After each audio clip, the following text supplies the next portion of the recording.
반갑습니다. 영산선악대학교 정현기 교수입니다.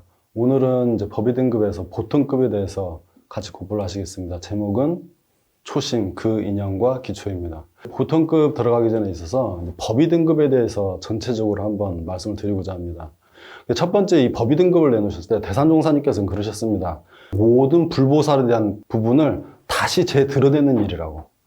저희들이 2000년, 3000년 동안 수많은 성현들을 봐왔잖아요. 예수님, 공자님, 노자님, 부처님. 한번 생각을 해보세요. 부처님 하면 어떤 존재가 느껴지시는지, 예수님 하면 어떤 분이 존재하시는지, 인간하고 거리가 먼 부분으로 생각하실 수가 있는 부분이 많아요. 이 부분들을 재조명해야 되는 부분이에요. 대종사님께서는 정말 성현으로서, 부처님으로서 반드시 갖춰야 될 것 그 외에는 싹 빼버리시고 오롯한 그 길만 밝혀놓으신 것 같아요. 정전에 이제 서론, 개교동기나 교법은 총설이 되겠죠. 그 다음에 결론이면 어떻게 되냐면 아주 뒤로 가지 않습니까? 엄불계 결론은 실제로 두 가지입니다. 영육상전하고 법의 등급 두 가지로 되어 있어요. 영육상전은 어떤 세계를 건설할 것이냐에 대한 결론이에요. 법의는 어떤 인격을 완성할 것이냐에 대한 결론이 법의 등급입니다. 그럼 이제 법의 등급의 결론은 뭐냐 딱 물어봐요, 학생들. 대강열애 이렇게 말합니다. 근데 대강열애의 결론이 뭐냐 하면 여러 가지를 얘기합니다. 실제로 제일 마지막 부분은 사람의 이유로 끝나요. 이게 굉장히 중요한 맥락이에요. 이것이 제대로 인식되었을 때 대종사님 교법이 다시 보이고 재정립될 수가 있는 부분이에요. 그럼 부처님은 어떤 분이냐? 사람의 길을 알아서 가장 사람답게 사시는 분이 부처님인 거예요. 모든 성인이나 부처님을 생각하면 인간이 범접할 수 없는 존재로서만 생각을 해요. 근데 그것이 아니다 이겁니다. 모든 성인이나 부처님은 인간이 어떤 길을 걸어가야 되는지 그걸 아셔서 철저하게 그렇게 사신 분들이 성현들이시고 부처님이라는 겁니다. 그리고 우리 또한 그 길을 밟아 나가야 되고요. 그럼 두 번째가 뭐냐면 공부에 대한 순서입니다. 인생우효도, 그 다음에 공부효도. 저희들이 법의 등급을 자세히 한 급 한 급을 잘 보시잖아요. 그럼 사막위에 다른 걸 밝혀놓으신 게 없어요. 특신급은 특신급에 맞는 사막을 밝혀놓으신 거고, 법마상정급은 법마상정급에 맞는 사막을 밝혀놓은 것인 거고, 항마위는 항마위에 맞는 사막을 밝혀놓으신 공부법이에요. 그 계문에 있어서도요, 법마상정급 계문만 봐도 엄두가 안 납니다. 근데 실제로 해보면 보통급 10개를 다 일일이 실행하고 밟아 나가면 할 수 있다는 마음이 드는 거예요. 또 특신급 10개를 다 실행하면 법마상정급이 그 멀었던 법마상정급이 이거 해볼만 하지 않은 그런 마음이 생기는 겁니다. 대산종사님께서는 법의 등급을 초고속 법로라고 하셨어요. 그렇기 때문에 이 법의 등급을 통해서 내가 현재 어느 급위에 있는지, 내가 어떤 공부를 해야 하는지를 철저히 해서 그 급에 맞는 사막에 대한 대적진 적공을 하셔야 되는 겁니다. 그러면 가장 빠른 길을 갈 수가 있습니다. 오늘 법의 등급에 대한 부분을 먼저 좀 인식을 하시고 그 다음에 이제 법의를 하나하나 보시면 훨씬 이제 도움이 될 것 같아요. 그리고 이제 보통급에서 저희가 이제 제목을 제가 초심, 그 인연과 기초라고 말씀드렸습니다. 이게 굉장히 함축적인 말인데도 요약된 말이라고 저는 이게 보고 싶어요. 대산종사님께서는 그러셨어요. 어느 급이 가장 기쁘고 다행스러운 급이냐 그랬을 때 여러 사람들은 좀 욕심 있는 사람들은 뭐 대강열애 아니면 항마 그러시겠죠. 근데 가장 다행스럽고 기쁜 이는 보통급이라고 그랬습니다. 맞는 말씀이시죠. 특신급이 되면 다시 보통급에 대한 그 기쁨이 얼마나 다행스러운지에 대한 것을 또 느끼게 되고요. 더 올라갈수록 이 보통급의 다행스러운 부분을 느끼게 되는 겁니다.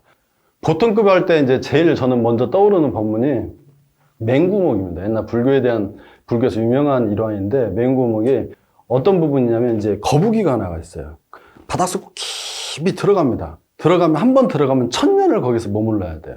그러니까 1000년 있다가 이제 다시 올라와가지고 크게 호흡을 해야 다시 1000년간 내려가서 바닷속에 있을 수 있는 거북이에요. 이 거북이가 눈이 멀은 거예요. 1000년 동안 깊이 있으려면 긴 호흡을 하고 들어가야 되거든요. 쭉 바다 위로 올라왔는데 마침 나무가 목에 탁 걸린 그 신화를 갖다가 맹구목이라고 그래요. 그게 이 사람 몸 맞는 확률과 또 이 불법을 맞는 확률에 대한 부분을 설화적으로 얘기한 부분입니다. 이 지구 안에서도 수많은 생명들이 있지 않습니까? 그 가운데 사람 수를 생각해 보세요. 적습니다. 그걸 따지면. 굉장히 적은 숫자예요. 근데 사람 중에서도 이 불법을 만난 사람들이 몇이나 될까 생각하면 그 수는 정말로 미약해요. 저는 이게 보통급을 이렇게 대할 때 초석, 초보, 기초 이런 부분인데 우리 건물에 있어서도 기초는 제일 밑에 있듯이 그 위라고 올라가도 같이 존재하는 겁니다. 공부에 있어서도 기초는 계속 다지는 거예요. 특징급에 있어서 그 기초는 필요한 거고 법마 상정급에 있어서도 그 기초는 필요한 겁니다. 기초는 처음과 끝이에요. 실제로 처음이 아니라 처음과 끝이에요. 그러면 이 영생을 나아가는 데 있어서 그럼 그 기초를 무엇으로 다져야 되냐, 그 밝혀놓으신 게 교도의 사정.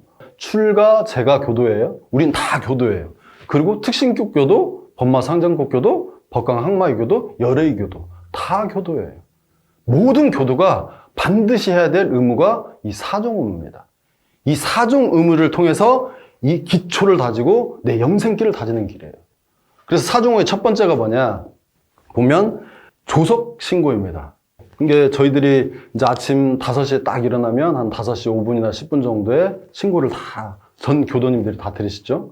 교도님들이 딱 올리시고 또 저녁에 9시 반이 되면 또 전 교도님들이 신고를 올립니다. 법신불 사헌전에. 그 다음에 끝나고는 2번 이렇게 딱 이렇게 절을 하죠? 그게 뭐냐면 첫 번째 절이 뭐냐면 모든 3세 재불 재성님에 대한 이렇게 예를 드리는 거예요. 두 번째가 3세 모든 부모 조상님께 예를 드리는 겁니다. 그러니까 나의 근본, 진리적인 입장과 또 내 정신을 낳아주신 스승님과 또 모든 성현님들, 그 다음에 내 육신을 낳아주신, 있게 해주시는 모든 부모님, 이 근본에 끊임없이 맥을 대는 일입니다. 조석신고라는 것은 그 근본에 끊임없는 맥을 대는 일이에요. 결국 저희들은 이 육신을 가지고 있기 때문에 육신은 이 천지자연을 떠날 수가 없고 그 순리를 역행할 수가 없어요. 맞춰줘야 됩니다. 맞춰줘야 돼. 그래서 저희 원불교 교도님들은 이 세상이 밤의 문화로 바뀌고 있는 거를 다시 이 낮의 문화로 좀 바꿨으면 하는 부분들이 있어요. 그 가운데 또 3세 재불재성님, 너무 부모 조사님께 그 하나 마음을 연하는 한 마음으로도 이미 신고에 거의 끝나는 부분입니다. 그러니까 그것만이라도 아무튼 아침 저녁으로 훈련되어지면 그 맥이, 근본에 대한 맥이 끊임없이 이어질 거라고 봅니다. 그리고 또 하나는 이제 보은미. 이제 보은미라고 하는 것을 헌공 이런 표현을 쓰고 있는데 왜 보은미라고 하셨을까? 이게 어른들께서 한번 그 얘기를 해주시더라고요. 이제 천도제에 대한 부분을 하시다가 이제 그런 예를 해주시더라고요. 한꺼번에 많은 제비를 그냥 있었던 돈을 그냥 내는 것도 어떤 큰 공이 되지만 더 큰 공은 뭐냐면 밥을 짓는데요. 이제 하루 이제 한 끼 밥을 짓지 않습니까? 밥을 짓는 할 때 쌀을 풀면은 거기서 한 숟갈 덜어내고 또 장을 보러 가서 한 3만원어치, 3만원어치, 5만원 살 거에서 한 1,000원, 2,000원을 빼보고 이것을 모으는 돈으로 했을 때가 그 공력이 더 크다 그랬어요. 내가 할 수 있는 만큼 하는 것이 지금부터 할 수 있는 조금이라도 하는 훈련이 되고 실행이 되어졌을 때 나중에 커서도 크게 되는 것이지 지금은 안고 있는데 한다? 그것도 만만치 않은 부분이에요. 근데 저도 실제로 그 어른 법문을 받더라고 한번 해봤어요.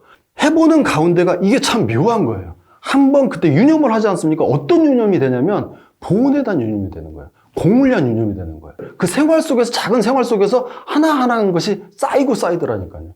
그게 쌓이니까 그 바탕이 되는 거예요. 그 다음에 또 하나는 연원지도. 실제로 저희들 여기 오게 되는 거예요. 저 혼자 이렇게 잘나서 온 거 아니지 않습니까? 부모님이 계셨고 주변 인연분들이 계셨고 수많은 어떤 인연관계들이 얽혀져서 왔기 때문에 여기 와 있는 거지 제 일생을 따져봐도 한순간에 그 이분을 안 만났으면 그분의 인연이 없었으면 이런 부분들이 정말로 아찔아찔한 순간이 있어요. 이 영생을 저희들이 하는 데 있어서 길고 멀고 또 많은 것을 있어야 될 건데 딱 두 가지로 정리해 주셨어요. 자력과 타력이라고 하셨어요. 타력은 인연입니다. 인연.